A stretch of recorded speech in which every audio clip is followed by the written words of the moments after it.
Salutations everybody, it is Matty here today with my hot take on the Steam winter sale. You got all that Christmas money stored up, it's the holiday season, you're looking to do some big spending, and I'm here to make my suggestions on what you should keep your eye on in the Steam winter sale. I want to thank you guys for asking me for my hot take on this because a lot of people were tweeting at me about it. I was like, alright, if we're gonna make the hot take a thing, like I want an intro, like an animated intro for it, so hopefully at some point in time we can get that done. But for now, here is what I'm going to suggest to you guys for the Steam winter sale. The Division at $20 is a very good price point for this game. Now I know it didn't live up to expectations, but with the proper adjustments that they have made to this game, and they just released another big patch, 1.8 I think it was, it has continuously improved and kept its player base alive. So with its DLC, with all the changes they have made, and now at $20, jump on the Division, man. I know a lot of people don't like Uplay, they don't like going through Ubisoft games on PC, but for this deal, if you can get the Division, and if you haven't played it yet, you got a couple of friends you can party up with,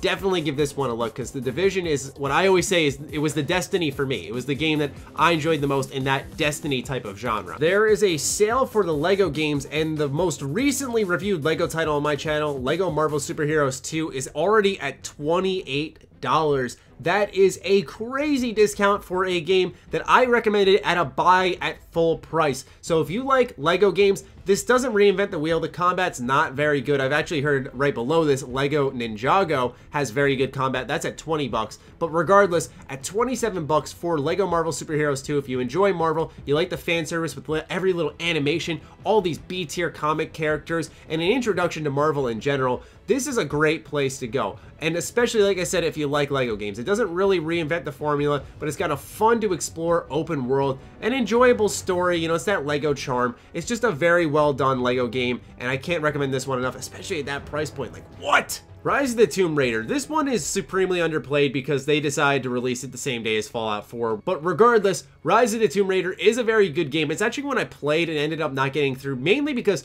Tomb Raider just isn't for me. I didn't like the first one, and Rise of the Tomb Raider I'm not gung-ho about, but I do respect it is a good game. It has a lot of good elements to it. It has intriguing characters, a good story from what I can gather. I think it's for other gamers out there. So for 20 bucks, this is one that I think you can easily take a jump on. It's not just my review alone. I know a lot of people have rave reviewed about this game, so just take my opinion here with a grain of salt because I don't think it's in the majority. BlazBlue Central Fiction. This is a game I've actually recently picked up on the PS4 and have been playing with friends. I don't care for the story. It's so nonsensical and crazy, but the fighting is fun. Every character is entirely different. I always like to recommend a fighting game for you guys. It is very exciting for me personally because it's by Arc System, who is the same people who are making Dragon Ball FighterZ, which is my second most anticipated game of 2018. So playing this game kind of gets me amped up for what you can expect from that game, but also just in general, BlazBlue is a content-rich fighter. There's arcade modes, there's an Abyss dungeon mode where you can gradually upgrade skills on your character and level up their stats.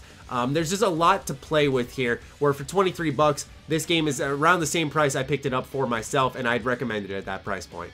Speaking of fighters, Rivals of Aether, this is indeed a Smash clone, and for those who paid attention to our friendly competition series, you will know that we played this in our first ever episode, and it's such a fun fighting game.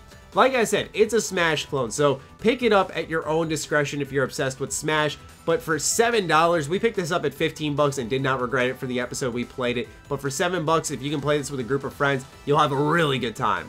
What I'm going to add to my hot takes for the sales list is looking at, in general, the top sellers. Of course, we're going to have the dominant forces like GTA and PUBG at the top, but from what I can gather here on this entire list, I'd say hop on Cuphead. That is just pure art. That game is astoundingly beautiful. Of course, Divinity Original Sin 2, well worth that $40 price of admission. So much replayability there. Easily the best RPG to drop in 2017. It was a runner-up in my Game of the Year list. There is a lot there. It is very old school in nature, so do know that it might be a little bit tough to get through, where you'll have sessions, and this is why I didn't make my Game of the Year list, where you'll spend 3 hours and feel like you made zero progress because it's all like preparation for some bigger quest. So do keep that in mind when picking it up. Rainbow Six Siege for $9. What? I just saw that. Okay, this game has grown an insanely big fan base over time, which I have never seen in a video game before. We started playing Rainbow Six Siege a couple of months after its initial launch and were there for a good half year. The only thing that pulled us off of Siege was Overwatch, and we're planning on going back to Siege at some point in time, but this is an exciting game. The only issue I really have with it is the pace they release content at. So keep that in mind if you're picking up Siege, that it's not a monthly thing really, or at least it doesn't feel like it, but for what it is, a strategic shooter, really damn good price. $9, that's an instant cop. And last, but certainly not least, Bayonetta 1, $10. Y'all know I love Platinum games, and Bayonetta 1 is something you gotta get in on, folks, because Bayonetta 2, Bayonetta 3, such supremely good action games that I cannot recommend enough. But also, Bayonetta 2 and 3 and 1 all going to be on the Switch. I know a lot of people are eyeing the Switch now because it's getting that support. It's at 10 million units sold now, doing really well for itself. And if you want to get a little taste of what's coming to the Switch in the future and now, Bayonetta 1, man, $10 cannot go wrong. It is a little bit on the shorter side because it is one of those high action 60 FPS titles from Platinum Games. Their games don't run too long, but this is one that, yeah, you have to pick up if you like action games.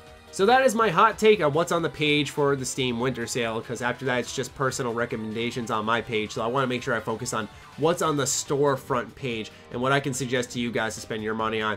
I mean, this is a really damn good sale, so I'd say hop in on some of those that I've recommended. I want to make sure I point out some under-the-radar titles too, but also some of those bigger ones that have released recently, like Lego Marvel Superheroes. That still blows my mind. But anyway, be sure to make your suggestions in the comments down below on good sales that you have picked up on. Thank you guys so much for tuning in and being passionate about my hot take. I appreciate it so much. Be sure to follow me on Twitter, like me on Facebook. Those links are in the description down below, along with my Patreon. You consider supporting that as it fuels all the content we create here. Stay sexy, stay active. I love you all. Peace.